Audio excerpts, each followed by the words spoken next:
The needle stops before you feel finished. You check your face before the number. Another honest effort still feels like failure.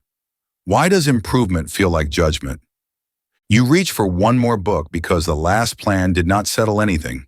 The tower looks organized. Your thoughts do not. Relief keeps moving one shelf away.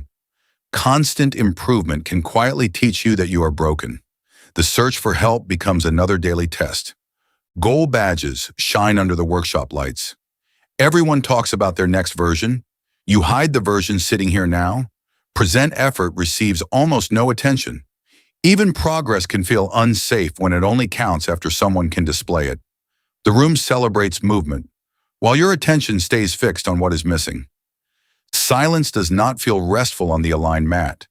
The meditation timer waits like another result to earn. You notice your shoulders lift before anything begins.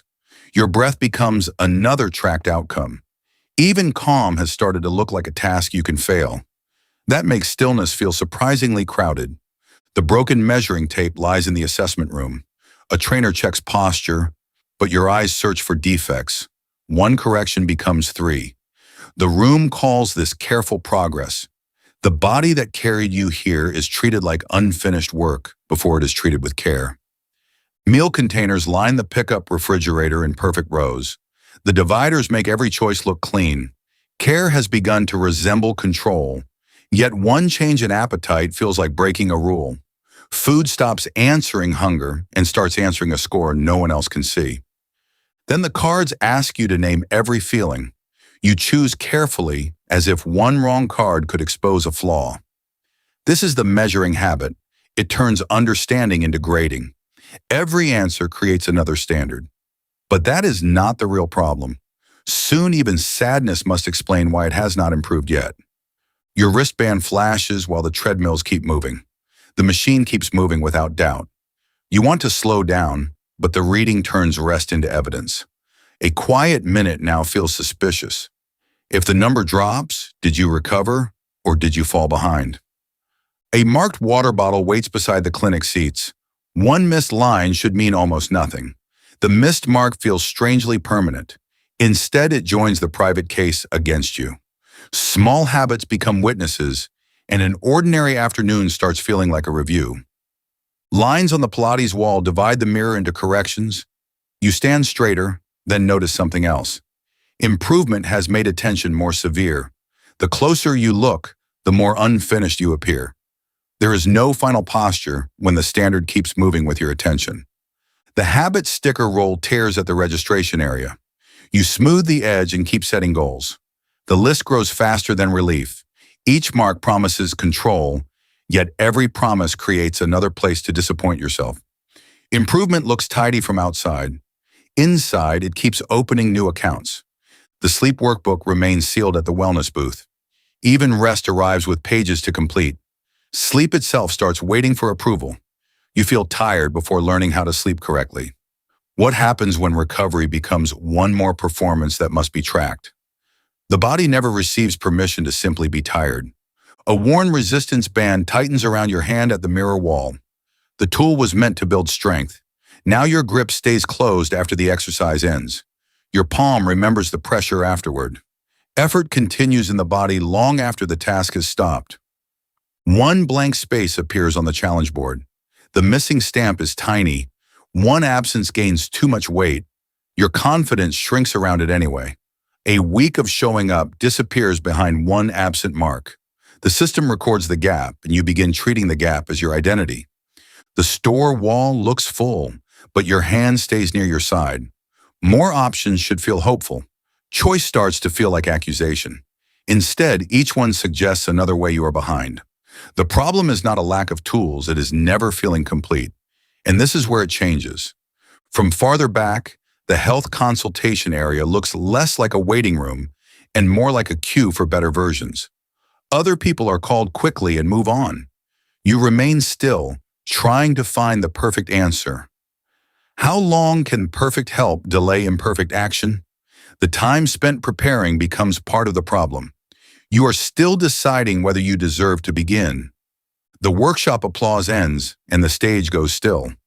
This time you notice what the ceremony cannot record. The quiet makes that omission clear. It shows completed goals, not the fear carried between them. It rewards the finish and hides the person who believed nothing counted before it. At the pickup refrigerator, one container is left untouched. Hunger changed. The plan did not. The container becomes a small command. You consider taking it anyway because waste feels like failure. Control is no longer serving the day. The day is being forced to serve control. The quiet session reaches its end, yet your shoulders do not drop. You completed the silence correctly. You achieved the task, not rest. Nothing inside feels quieter. The measuring habit has entered the one place meant to release it. Completion happened, but relief never arrived. That difference matters more than the finished session. Your finger hovers above the treadmill alarm. The alarm is still working exactly as designed. The device never asked for that power. That is what makes the pressure harder to notice. A useful signal becomes harmful only when every signal is allowed to judge the whole person. This time, you leave one feeling card unchosen. The card can remain incomplete, not because the feeling is hidden, but because it does not need a score. The pause feels uncomfortable, then nothing collapses. The feeling remains real without becoming another assignment. For once, understanding does not require a verdict. Back in the assessment room, the torn tape cannot complete its circle. You see how familiar that feels. Success moves the repair target farther. Every standard promised an end, then created another measurement. The harder part comes later. You may succeed and still believe success has not repaired enough. People are called forward from the waiting area.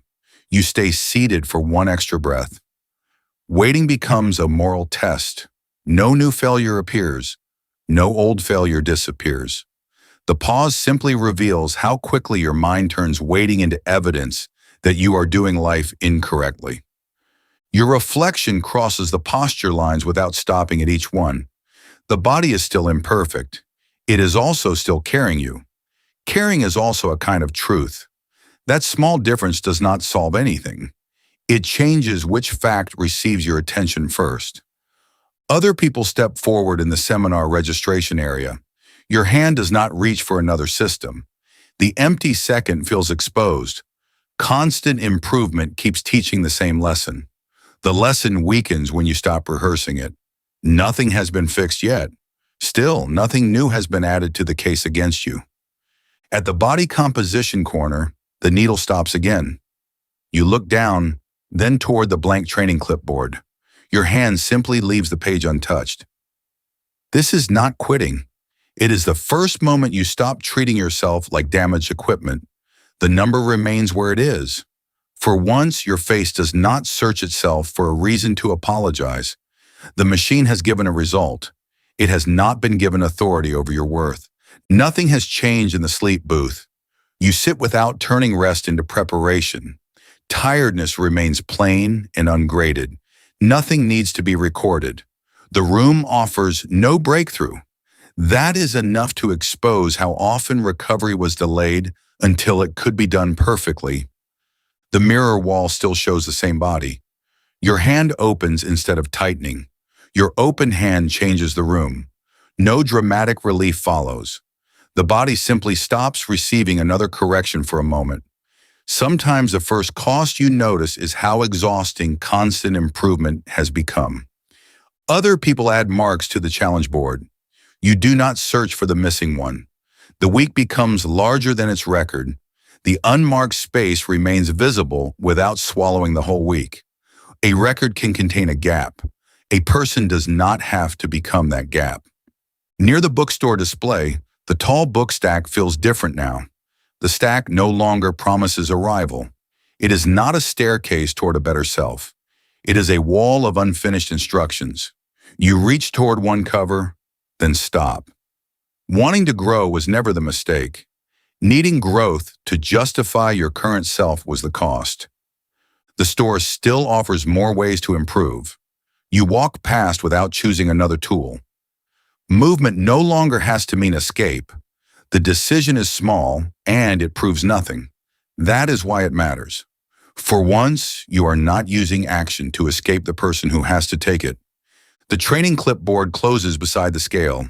Its blank line does not announce failure. It marks a day when your life was not reduced to a result. The room stays ordinary and quiet. Nothing dramatic happens. Growth was never the enemy. The endless verdict was.